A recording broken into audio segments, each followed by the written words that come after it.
Pai, eu te peço agora, pelo Teu Espírito, que os nossos ouvidos e os nossos olhos, a nossa mente esteja totalmente submetida e cativa à obediência da graça e da unção do Teu Espírito. Em nome de Jesus, Senhor, nós queremos sair daqui marcados, impactados, movidos, transformados, direcionados pela Tua voz. Por isso, Senhor, faz calar toda voz estranha ao concerto e aliança que o Senhor fez por meio do sangue de Jesus em cada um de nós. Toda preocupação, toda tensão, e qualquer sentimento agora, aquiete-se e receba o favor do Pai pela boa e poderosa palavra do Senhor. E eu oro desde já, enquanto os seus ouvidos estão voltados para receber e ouvir. Isto é adoração também ao Senhor. Que todas as suas necessidades sejam agora mesmo já sendo supridas, sendo atendidas. Cada uma das realidades e situações sejam conhecidas ou desconhecidas. Desde já haja uma intervenção dos céus. Assim eu creio, e todo o corpo de Cristo diga amém.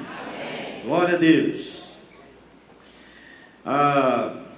Hoje pela manhã nós tivemos um grupo de discípulos aqui de Terra Fértil que estão fazendo algumas pesquisas em outros ministérios a respeito de algumas coisas que estamos aí levando a cabo a nível de planejamento. No tempo certo será mostrado à igreja.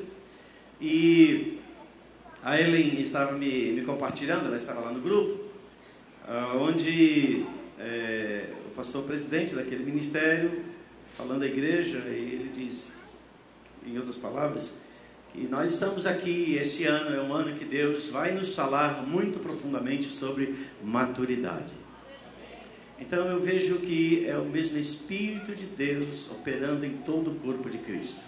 A manifestação de Cristo requer de forma absoluta a maturidade do seu corpo, que é a sua igreja.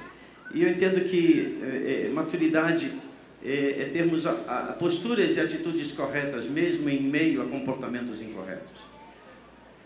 Maturidade não é ter dons. Dons qualquer pessoa pode ter. Paulo mesmo diz, ainda que eu fale a língua dos anjos, ainda que eu tenha tamanho dom para profetizar, ainda que eu faça isso, faça aquilo outro, se eu não tiver amor, e amor aí é uma expressão de maturidade, eu nada serei. Então, eu entendo que maturidade não é ter dons. Dons são favores específicos de Deus, mas maturidade sim envolve caráter, e caráter só se manifesta através de uma construção. Ninguém acorda de manhã já tendo um caráter mudado e transformado. Ninguém sai de uma reunião com um caráter mudado e transformado. Eu creio no poder imediato de Deus, mas eu entendo que Deus, Ele trabalha na nossa vida através de processos. E os processos são experiências que nós temos ao longo da nossa vida, seja pessoal, seja uma vida coletiva, onde Deus vai nos aperfeiçoando até nos moldar e nos fazer mais semelhantes a Ele. Vivemos numa sociedade que é muito confusa, uma sociedade que eu posso até quase que qualificar uma sociedade enlouquecida, uma sociedade insana, uma sociedade onde nós nos surpreendemos a cada momento, uma sociedade onde os valores daquilo que é certo já não se sabe se é mais certo. Então parece que as pessoas viraram de cabeça para baixo e já não andam com seus pés e sim com as suas mãos, ou seja, é uma coisa totalmente estranha, e no qual a igreja está presente nesse tempo. Por exemplo, eu lembro que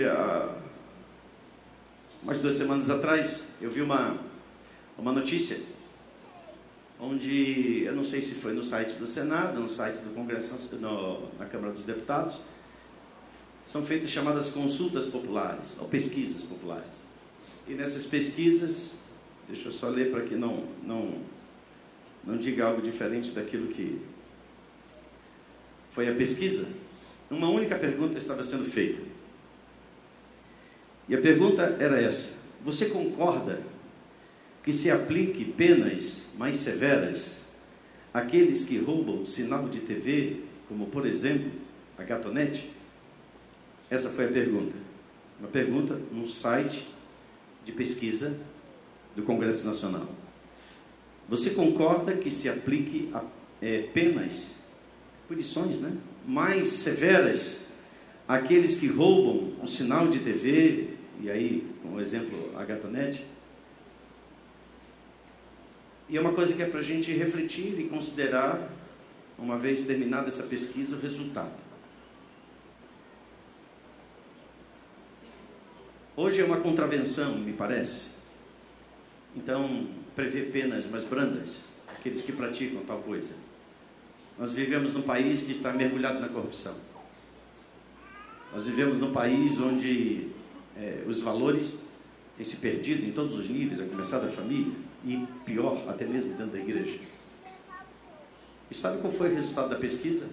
95% dos pesquisados disseram não. Eles não concordavam que a pena fosse mais rígida para aqueles que roubassem, né, o sinal de TV. É claro, estamos falando da TV paga. E a resposta foi: 95% dos pesquisados disseram não.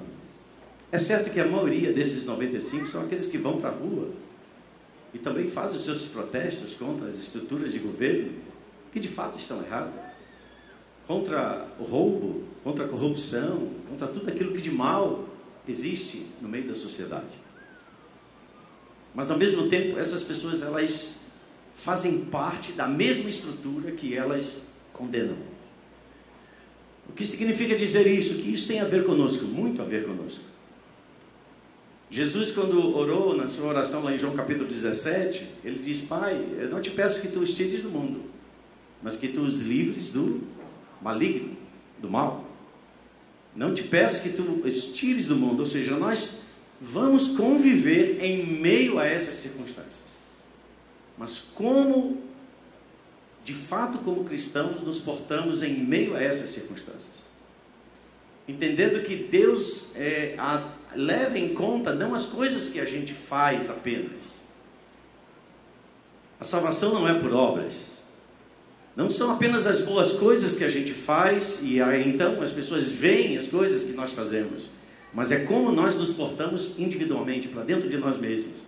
Naquele secreto da nossa vida, onde às vezes até a mulher ou o marido não sabem. Então Deus leva em conta essa atitude. E essa atitude é que vai confirmar ou não aquelas obras. Porque senão, todas essas obras, tudo aquilo que se faz, até como bem, não é vista com agrado diante de Deus. E certamente aqueles que agem assim experimentarão momentos muito difíceis no seu viver. No livro de 1 Reis, no capítulo 17, eu creio que muitos, até pela citação do endereço, já sabem de quem vamos falar. A figura de um profeta que surge na história, no cenário da sua nação. É um homem pouco conhecido, na verdade, ninguém sabe quem eram os seus pais, ninguém sabe de onde ele veio. Supõe-se, né, de uma das tribos de Israel, obviamente, porque ele era um dos judeus. E ele aparece nesse cenário em meio a um tempo de profunda corrupção do governo. Não apenas a corrupção moral, a corrupção política, mas a corrupção também no que diz respeito à vida e o relacionamento com Deus. Ou seja, toda a estrutura estava corrompida, até mesmo o sacerdócio naqueles dias estava corrompido. E Deus levanta em meio àquele mar de corrupção, em meio àquelas situações onde alguém dizer isso não tem jeito. Deus levanta a voz de um profeta chamado Elias. E eu estava meditando essa semana, olhando para essa realidade, e parece que Elias está caminhando no Brasil. Não é diferente o que a gente vive. Nós, de alguma forma, estamos um pouco aliviados com o decreto da intervenção federal. Mas precisávamos disso. Será que não há nada? Ou não houve nada que pudesse ser feito para se chegar a isso? Mas se foi uma das últimas situações a ser feitas para que haja mudança, amém, que assim seja. E eu oro para que esse comandante militar, ele seja tomado de toda a sabedoria de Deus. E uma coisa, irmãos, é muito importante. Eu recebo por dia aproximadamente 100 mensagens de WhatsApp de mais variadas pessoas. Irmãos, o que eu recebo também de mensagens, de coisas que estão a princípio sendo divulgadas e espalhadas, mas não tem qualquer fundamento, são falsas as mensagens. Então, muito cuidado com o que você espalha.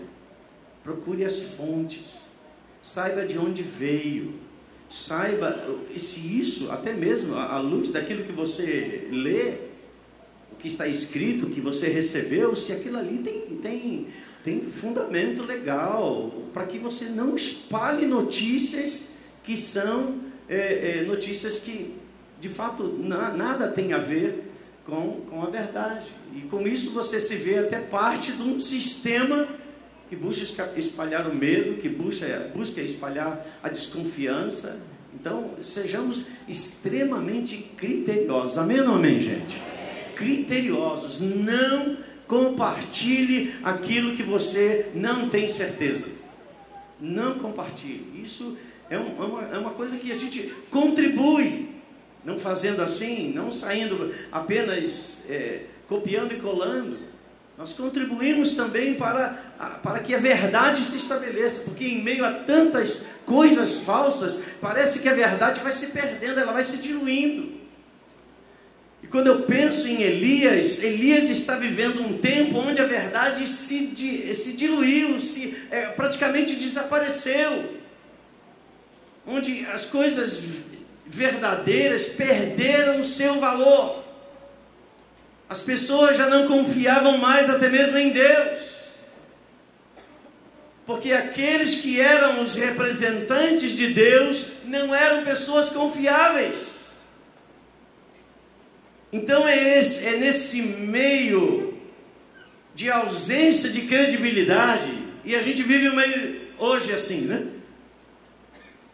Quando a gente fala de um crente, né? Às vezes as pessoas dizem, eu quero trabalhar, mas não quero trabalhar com um crente, porque isso, aquilo outro.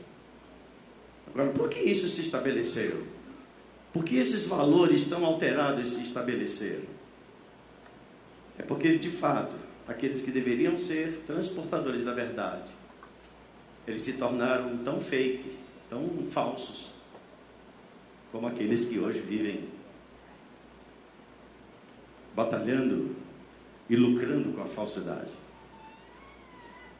Elias surge de onde ninguém sabe. Elias não era um grande pregador daqueles dias. Você não ouve falar de Elias antes de 1 Reis capítulo 17. Elias morava extremamente distante do centro das decisões de Israel. Morava nas regiões de Gileade, as montanhas de Gileade. E lugares distantes, normalmente, eram lugares das pessoas menos favorecidas, tanto intelectualmente como economicamente. Mas apesar de um ambiente que não favorece ao surgimento de alguém com caráter, e eu digo então isso, maturidade, Deus vai e pinça e pega a Elias e traz ele para o centro, onde tudo aquilo que é errado era acolhido e era aceito. E através de Elias, Deus começa a fazer uma grande revolução na nação de Israel. Eu creio, irmãos, que tempos de maturidade é tempos de Deus levantar aqueles que são de fato voz e boca de Deus. Primeiro livro dos Reis, capítulo 17, eu gostaria que você abrisse comigo, e eu quero ler alguns versos. Eu quero registrar algumas coisas que você também vai perceber que são profundamente importantes e interessantes para a minha vida e para a sua vida. Elias, 1 Reis, capítulo 17, verso de número 1.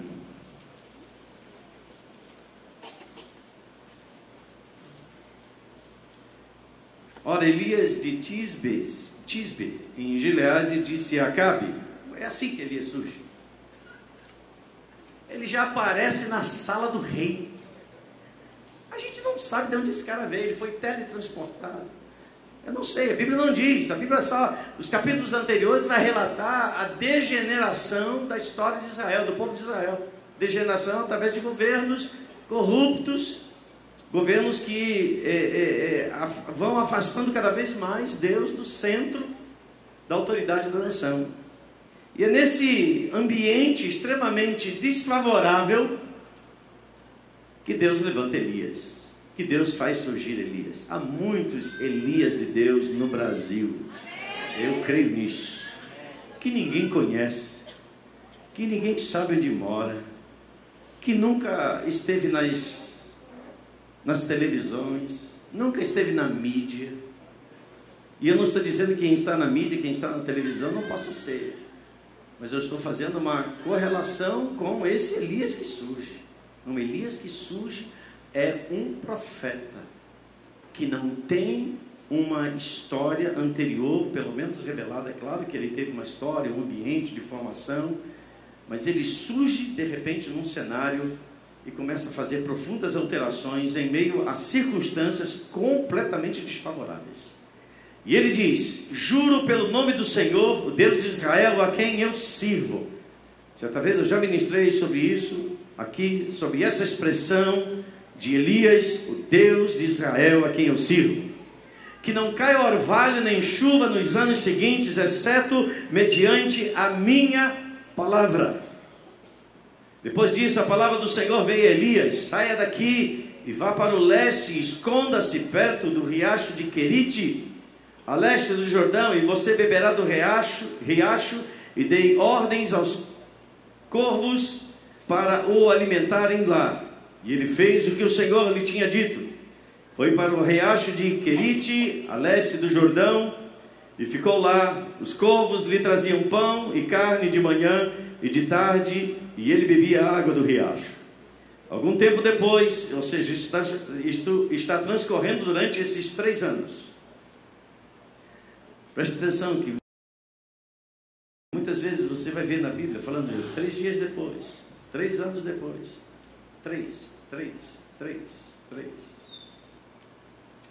Algum tempo depois, o riacho secou-se por falta de chuva. Então veio a palavra do Senhor a Elias: vai imediatamente para a cidade de Sarepta de Sidom, isto é fora de Israel, e fique por lá. Ordenei a uma viúva daquele lugar que lhe forneça comida. E ele foi.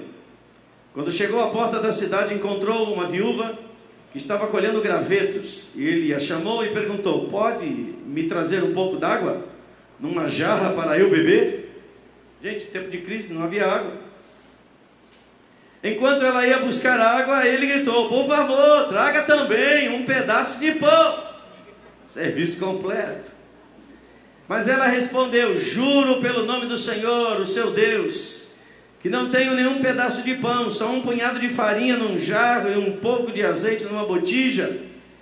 Estou colhendo uns 12 gravetos para levar para casa e preparar uma refeição para mim e para meu filho, para que a comamos e depois morramos.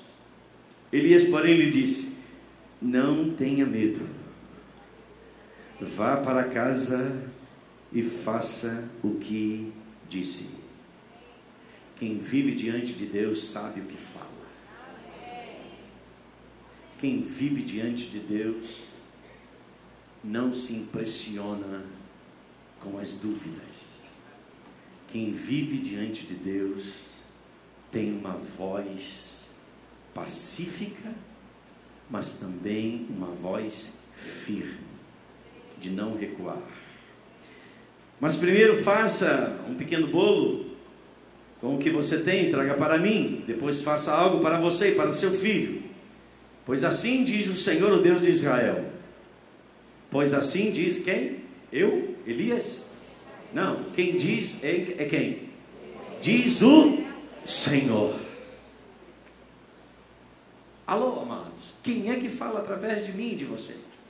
É você que está falando ou é Deus que está falando?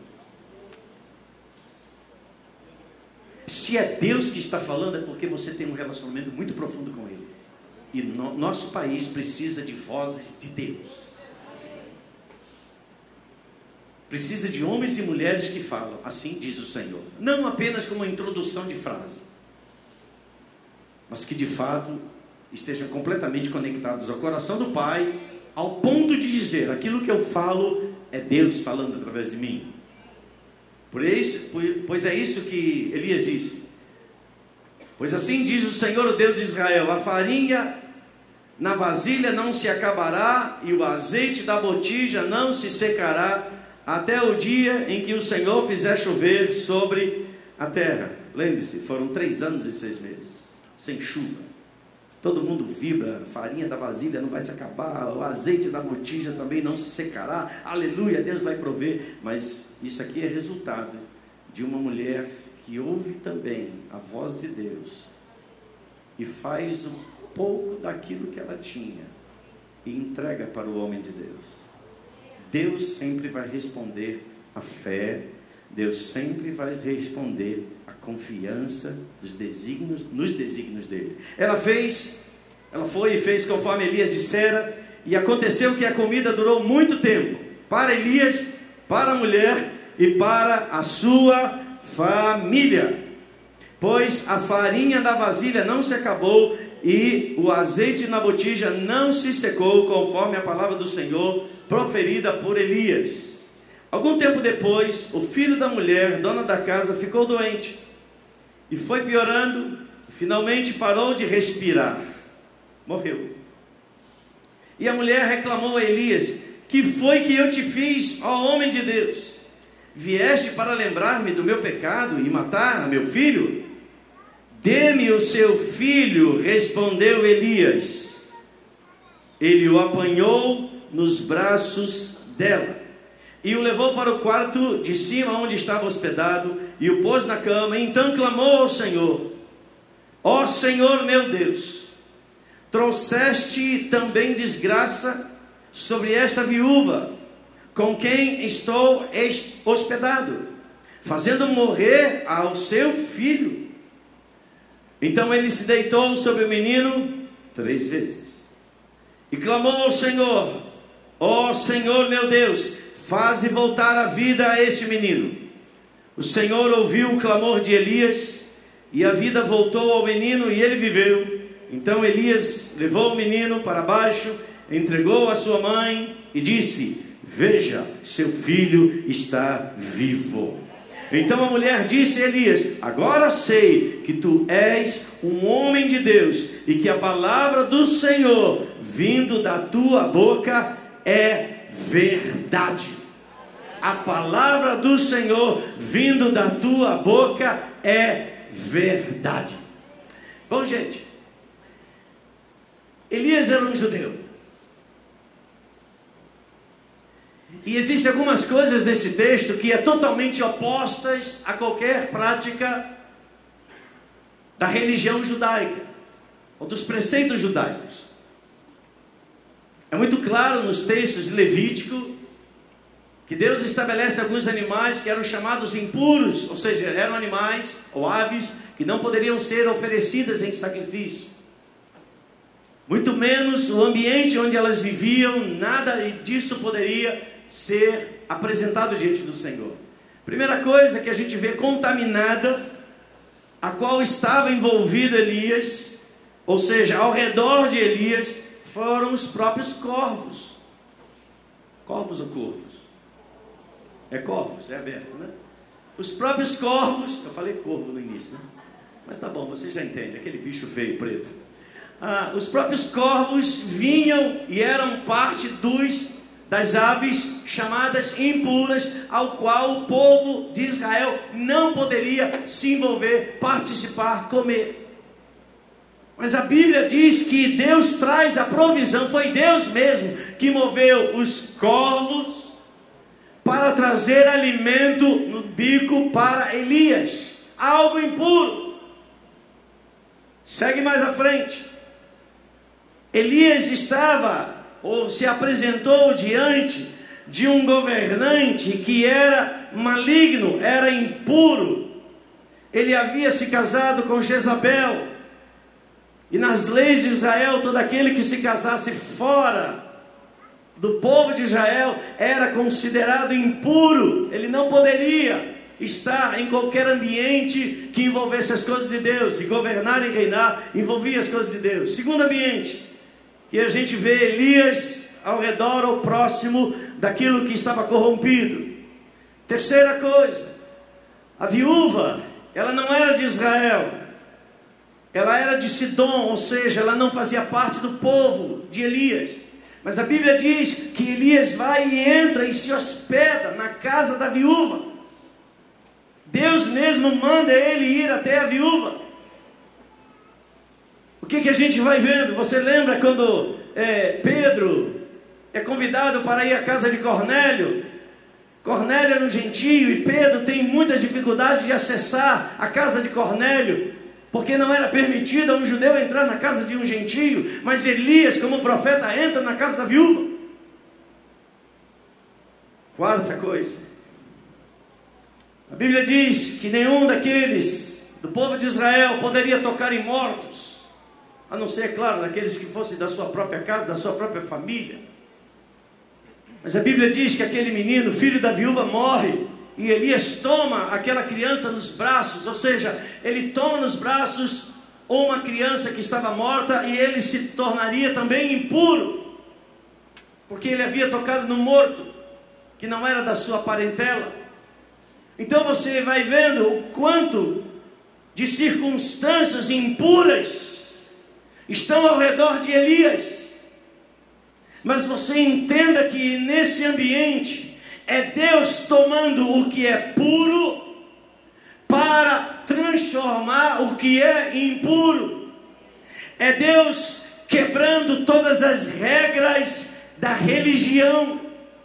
É Deus indo além da medida. Você vê Jesus toca no esquife, Jesus toca no morto e o morto ressuscita. Você vê Jesus, ele junto com os pecadores, ele diz: não vim para os sãos, eu vim para aqueles que estão doentes. Então você vai ver Jesus, a manifestação da verdade, a manifestação da pureza, em meio a um ambiente de impureza. Jesus manifestando a voz de Deus. É tudo isso que nós precisamos ser. Temos que ter uma voz, temos que ter uma postura de pureza em meio a tudo aquilo que no nosso Brasil é impuro. Quando eu leio essa pesquisa e vejo 95% das pessoas dizendo: não, deixe as penas brandas, ou seja, a gente continua fazendo aquilo que é errado. Que autoridade pessoas podem ter para dizer: eu não concordo com aquilo que é errado, se elas praticam aquilo que é errado? Então eu vejo, irmãos, que nesse tempo Deus está levantando aqueles que são puros e limpos de coração. São estes, segundo aquilo que Jesus pregou, são estes que verão a Deus. Bem-aventurados os limpos e puros de coração, eles verão a Deus. E onde esses limpos e puros de coração vivem? Na terra, no meio da impureza, no meio de tudo aquilo que é podre, mas eles estão com os olhos voltados para Deus. Nós precisamos ser essa geração, uma geração de homens e mulheres maduros, que dizem: o que é certo, conta comigo, o que é errado, estou fora. Que Deus levante Elias entre nós. Jesus, ele fala de Elias, quando ele cita lá no capítulo 11 de Mateus. Por favor, vá para lá, Mateus capítulo 11.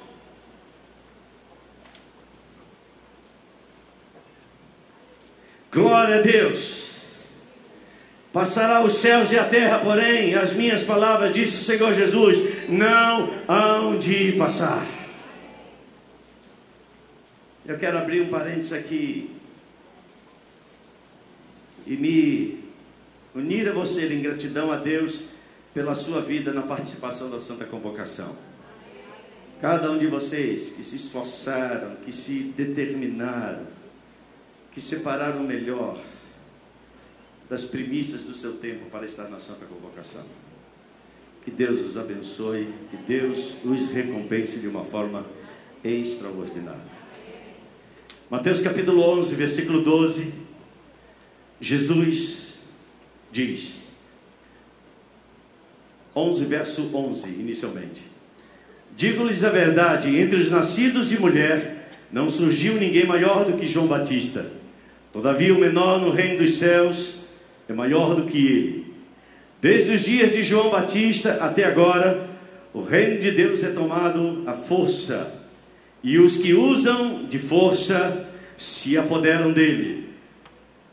Pois todos os profetas e a lei profetizaram até João. E se vocês quiserem aceitar, Jesus então toma a figura de Elias. Este é o Elias que havia de vir. Aquele que tem ouvidos para ouvir, ouça. A quem posso comparar a esta geração? Jesus prossegue: são como crianças que ficam sentadas nas praças e gritam umas às outras. Nós lhes tocamos flauta, mas vocês não dançaram. Cantamos um lamento, mas vocês não se entristeceram. Pois veio João, que jejua e não bebe vinho, e dizem: tem demônio.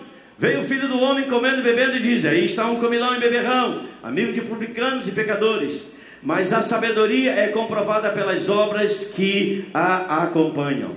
Queridos, é muito interessante que o nome Elias, e aqui Jesus, mais uma vez, faz uma prefiguração de João Batista, a figura de Elias, porque João Batista surge em que tempo? João Batista surge num tempo de profunda corrupção.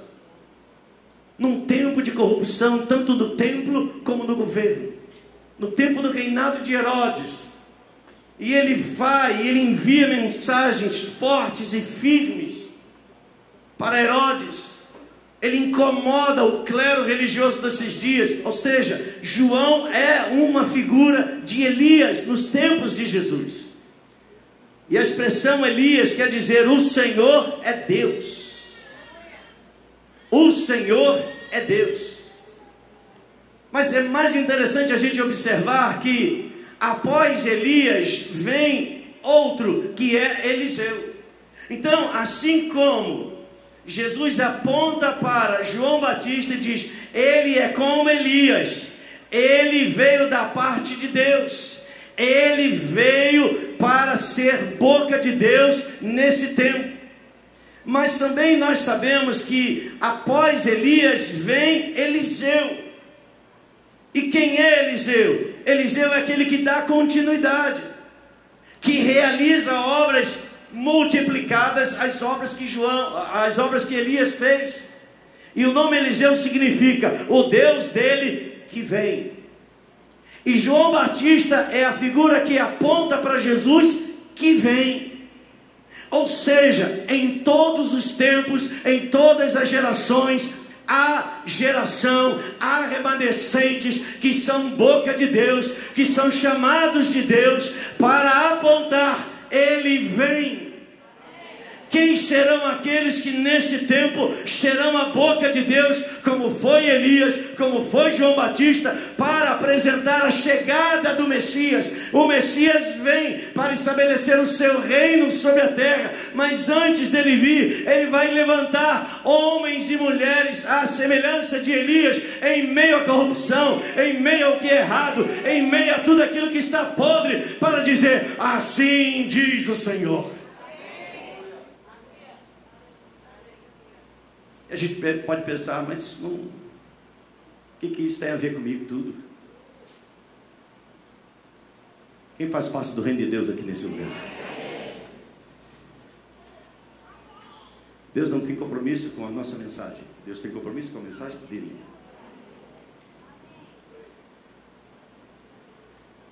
Aquilo que nós fizermos ou dissermos por nossa própria vontade não terá nenhum efeito visível sobre este mundo. Aquilo que dissermos ou fizermos por nossa própria vontade não terá nenhum efeito visível neste mundo.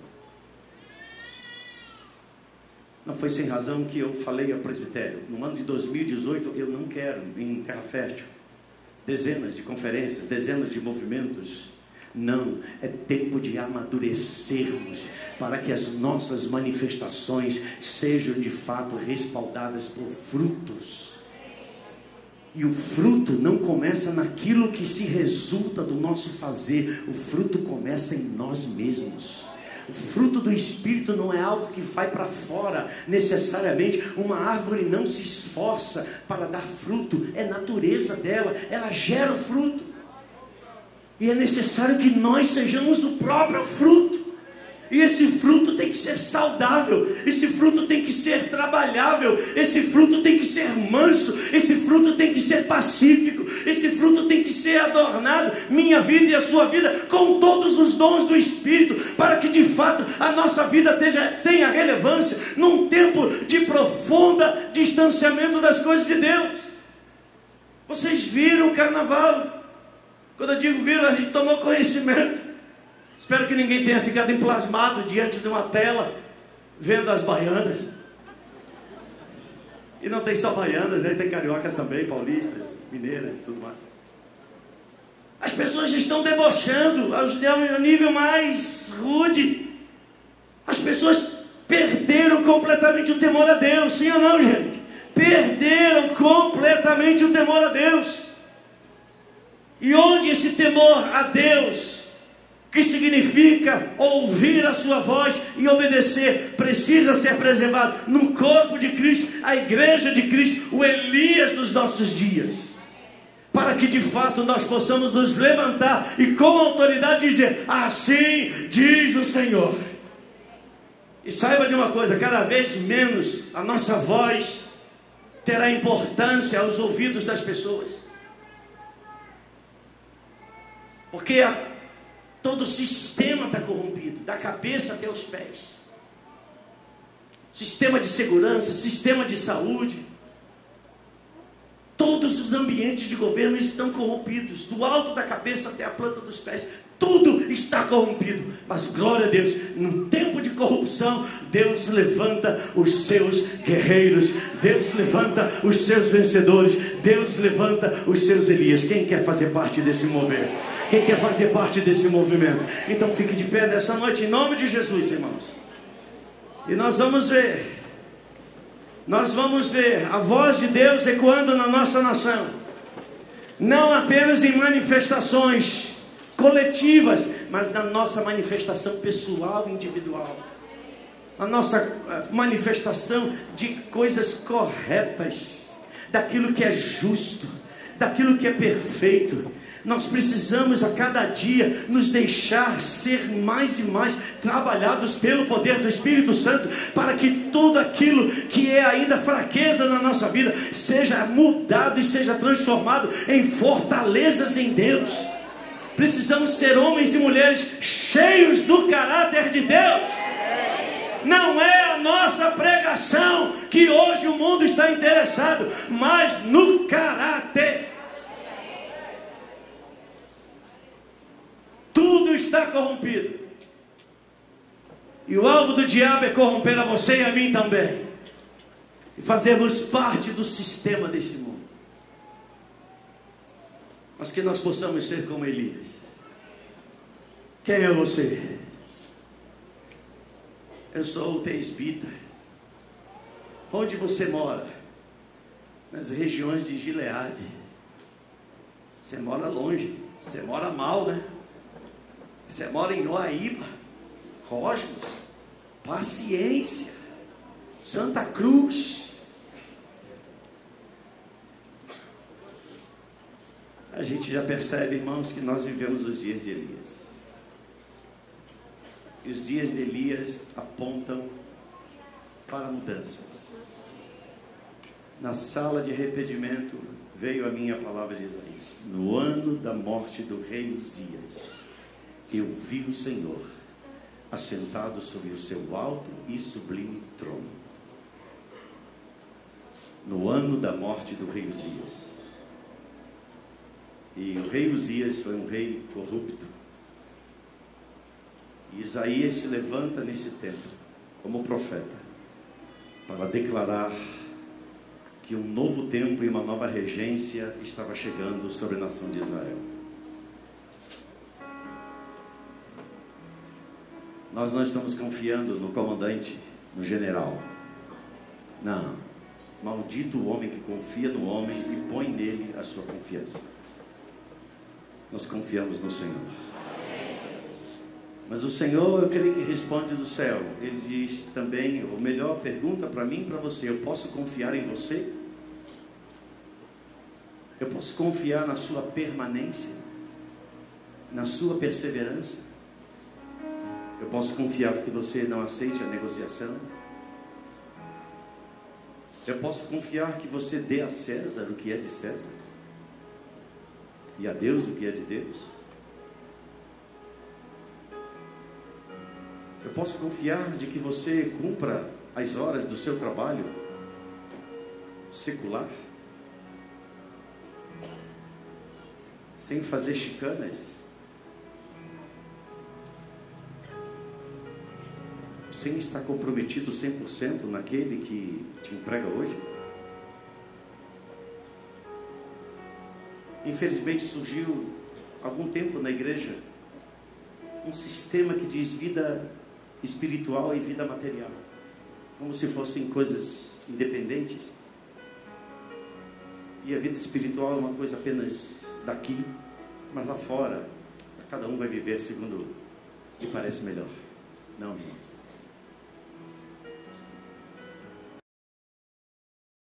Deus olha com tanto zelo a maneira como nós lidamos com aquilo que nos foi confiado. Se Deus lhe confiou esse trabalho, esse lugar, do seu emprego, das suas funções, seja fiel, cumpra o seu horário. Para de falar mal do lugar onde você trabalha, abençoa. Afinal de contas, é de lá que Deus também está provendo você. O que nós acrescentamos em falar mal dos nossos governantes, quando a palavra de Deus diz: orai por eles? Então, afinal de contas, de que lado nós estamos? É uma reflexão que nós temos que fazer, porque Elias, ele disse: esta é a voz do Senhor, esta é a palavra do Senhor. E não houve uma só palavra de Elias que tenha caído por terra, irmãos. Toda ela se cumpriu. Houve um cântico que nós entoamos hoje, que diz assim: nunca foi sobre nós, nem sobre o que podemos fazer. Se não me engano, é isso. Pode colocar aí? Nunca foi sobre nós, essa parte do verso, nem sobre o que podemos fazer. É tudo para você. É tudo sobre você.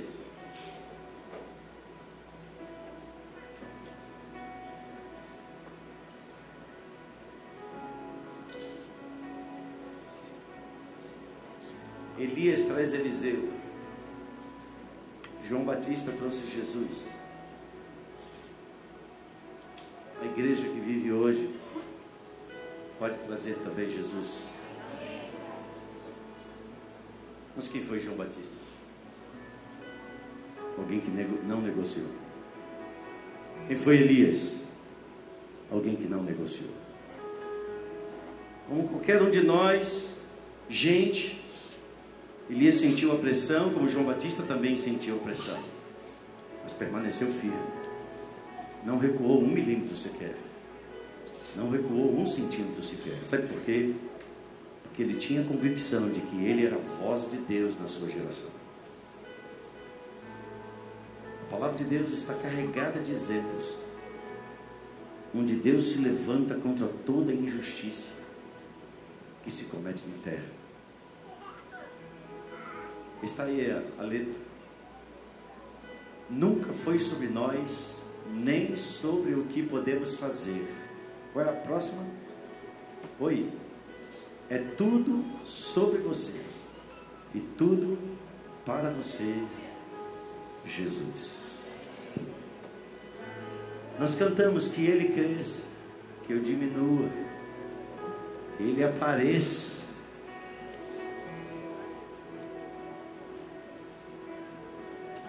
Eu não quero um nome. Nenhum de nós estamos aqui para projetarmos um nome. Fui eu quem fiz, fui eu quem falei, fui eu quem gerei. Não, é tudo sobre você, tudo para você, Jesus. Nunca foi sobre nós, nem sobre o que podemos fazer.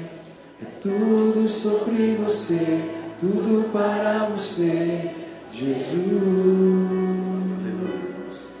Nunca foi sobre nós, nem sobre o que podemos fazer.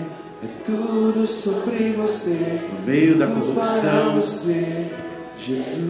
no meio da ausência de valores, Nunca foi sobre nós. Elias não se vendeu. Sobre o que podemos fazer. Elias não se corrompeu. Tudo sobre você, tudo para Elias você, não enfraqueceu. Nunca foi sobre nós. Levanta nos nossos dias, Senhor, Sobre o que homens e mulheres fazer, tudo com caráter semelhante. tudo para você.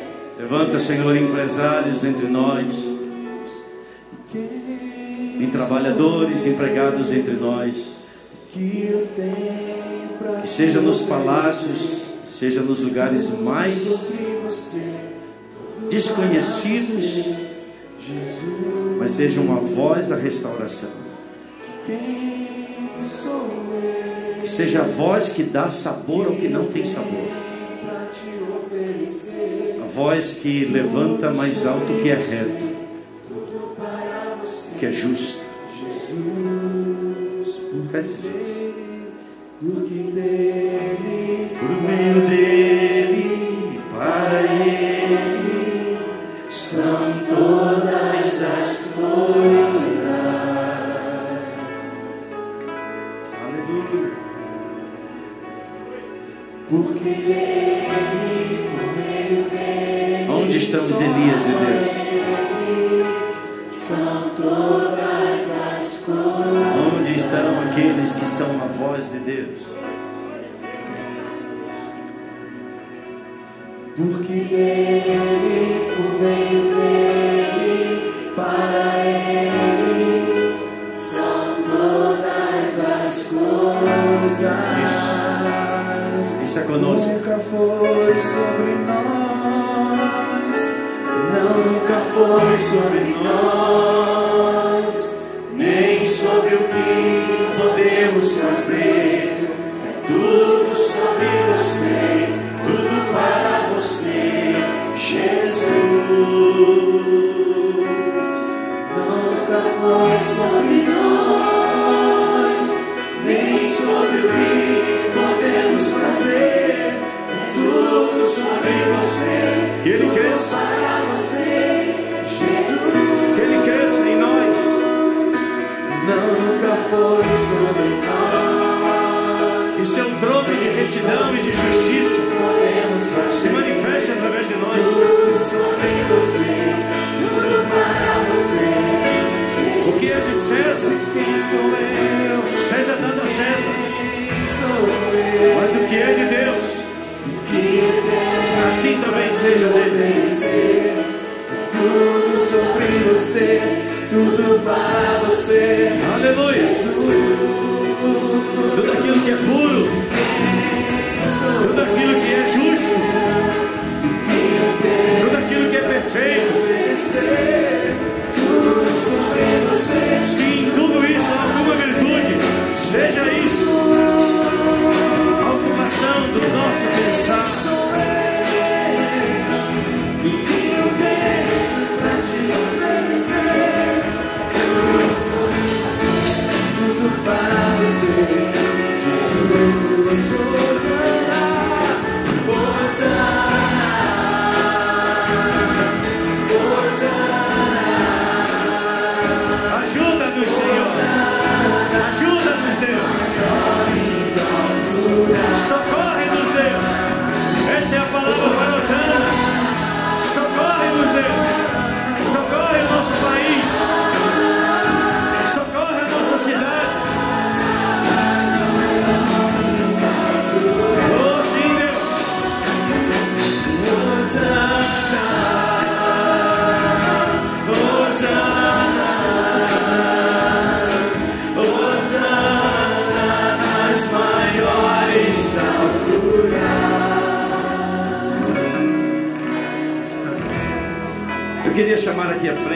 todos aqueles que em Deus assumem, reafirmam, confirmam uma posição pela verdade, uma posição pela renúncia de tudo aquilo que é injusto, que assumem diante do Pai, para que a sua vida seja o mais pura possível, para que quando o som da sua voz ouvir, não seja algo enfadonho aos ouvidos daqueles que te ouvem, mas que seja ouvido como a voz de Deus, e seja ouvido como algo que é sobrenatural, porque é carregado da sobrenaturalidade da presença de Deus na sua vida. Aqueles que querem ser o canal de Deus de bênção na sociedade. Às vezes para mim é enfadonho lidar com questões menores, até mesmo na vida da igreja, diante de coisas tão importantes que envolvem o reino de Deus, sob o lugar onde nós agimos e operamos em cada uma dessas instâncias. Deus quer homens e mulheres, moços e moças, senhores e senhoras, comprometidos com o reino dele, comprometidos até os limites mais profundos e mais impossíveis de serem conhecidos. Esse Deus pode contar com você. Eu queria chamar você a vir aqui à frente. Você estará dizendo: Senhor, conta comigo, conta com a minha vida. Eu quero fazer parte deste desafio, Senhor. Eu quero fazer parte, Senhor, daqueles que fazem diferença e não daqueles que são, que já não se sabe de que lado eles estão. Daqueles que querem dizer ao Senhor: Senhor, conta comigo. Eu quero ser justo no meu trabalho, eu quero ser justo nos meus negócios, eu quero ser justo, Senhor, nos meus relacionamentos.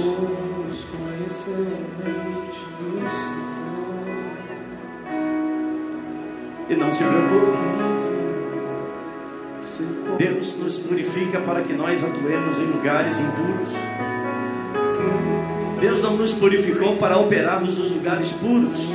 Deus nos purificou para operarmos nos lugares impuros, no mesmo lugar de onde nós viemos.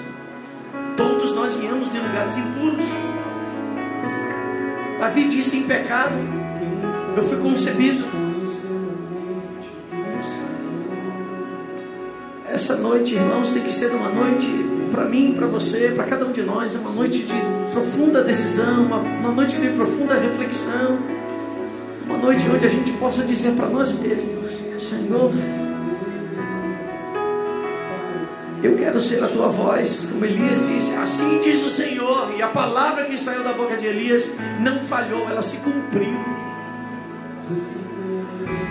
Toda ela, não houve nada nela que ficou para trás. Põe a mão sobre o teu coração, meu amado, e diga isso. Porque dele, para ele, é a sua vida, são todas as coisas. sim, Senhor.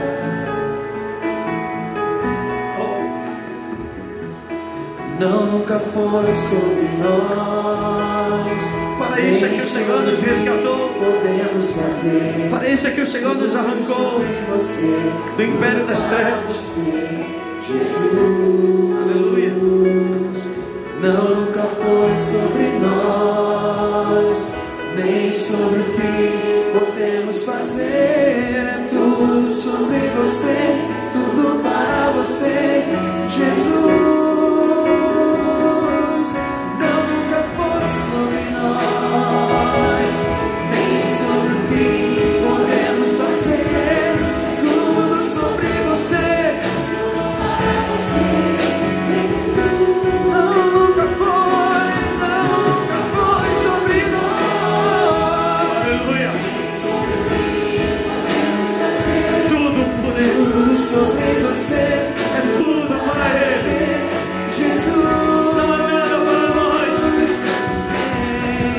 a graça, perdão, a salvação. Pra te oferecer, Sinta-se abençoado hoje. Sinta-se fortalecido no Senhor. Sinta-se encorajado a ir adiante.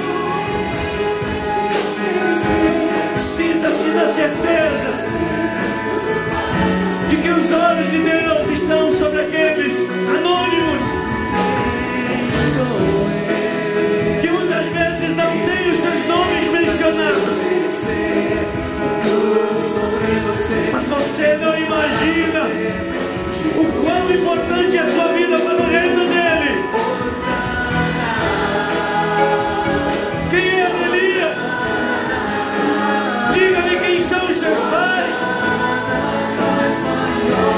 Diga-me alguma coisa sobre ele. Quem conhece? Ninguém. Assim você. Deus te conhece. Antes que você fosse formado no ventre da tua mãe, e Ele te estabeleceu como instrumento de justiça nesta nação. Bem-aventurados os pacificadores, porque eles verão a Deus. para Ele, Aleluia. todas as coisas. Sim, Senhor.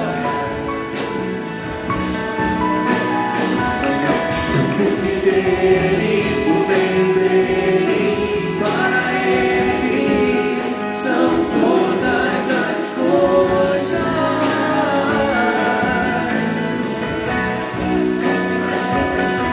O dele, o bem dele, para Ele. Vocês são o sal. Vocês são o sal da terra.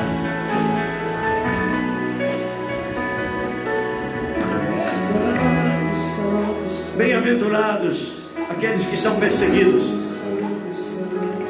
por causa da justiça, ou seja, são perseguidos porque fazem o que é certo. Deus nunca disse que você, porque faz certo, seria aplaudido. Ele diz: se você faz o que é certo, você é bem-aventurado, você é feliz. É assim que Deus te vê, porque é de vidas assim que faz parte o reino dos céus. Bem-aventurados vocês são quando por minha causa vos injuriarem, vos perseguirem e mentindo, disserem todo o mal contra vocês. Alegrem-se e exultem, porque grande é a vossa recompensa, pois assim perseguiram os profetas que viveram antes de vós. Bem-aventurados os misericordiosos, porque alcançarão misericórdia. Bem-aventurados aqueles que têm fome e sede de justiça, ou seja, não foram capturados pelo que é injusto, não foram capturados pelo que é errado, não se amoldaram aos costumes do mundo. Bem-aventurados vocês são, porque a palavra do Senhor diz: porque vocês que têm fome e sede da manifestação daquilo que é justo, vocês serão fartos, vocês serão alimentados com aquilo que é justo. Deus vai retribuir o que é justo para aqueles que são justos. Nunca antes nos nossos dias o sermão que Jesus proferiu no monte, diante do mar da Galileia, é tão contextualizado para os nossos tempos. Uma nação oprimida, onde os seus líderes se tornaram opressores, se tornaram amigos mais das riquezas do que amigos de Deus. Mas Deus diz: não levantem armas, não levantem espadas, não levantem a voz, Bem-aventurados os pacificadores. O Brasil precisa de pacificadores.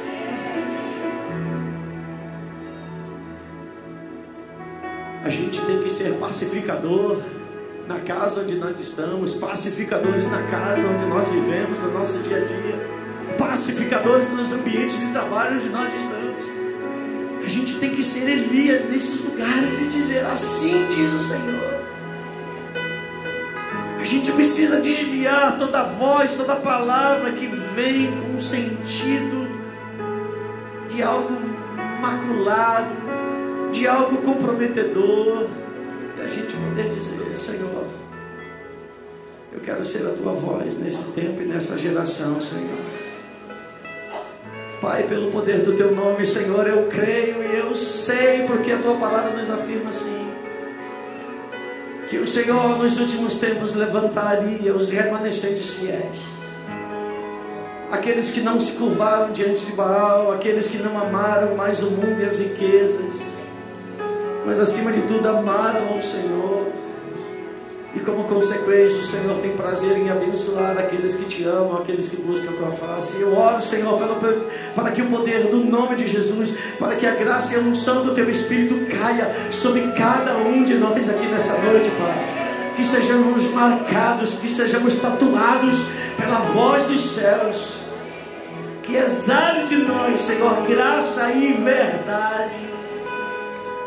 E nós, Senhor, no meio tão impuro, de tempos tão sujos, de mentes tão sujas, de pessoas com intenções tão degradadas, tão ruins, Senhor, nós possamos nos levantar como a voz do Senhor, como Elias se levantou nos seus dias, e através da presença e da voz do Senhor em nós, trazer mudança, assim como Israel experimentou mudanças.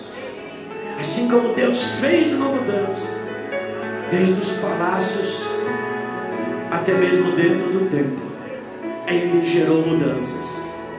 Mas Ele começou com um homem que não se conhece a história, não conhece sua casa, suas origens, assim como muitos de nós. Mas foi alguém que Deus usou e marcou a história, e o seu nome foi lembrado por Jesus. Que o nosso nome, Senhor, seja lembrado na história dos Atos dos Apóstolos, que nós estamos escrevendo também nos nossos dias.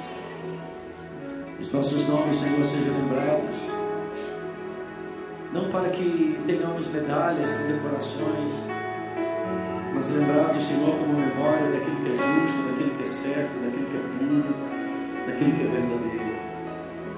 Senhor, eu te agradeço por uma igreja sem mancha, sem mácula, sem ruga, sem defeito algum. Senhor, eu te agradeço e eu creio que a tua palavra corre velozmente e se cumpre em cada um de nós. E que seja hoje um dia de divisor de águas. Que seja hoje um dia onde Uzias dentro de nós morra. E que se levante a voz do trono de Deus, para louvor do teu nome, Senhor, pelo poder do nome do Senhor Jesus, a quem damos toda honra, a quem damos toda exaltação. Levante a sua voz e dê louvores ao Senhor.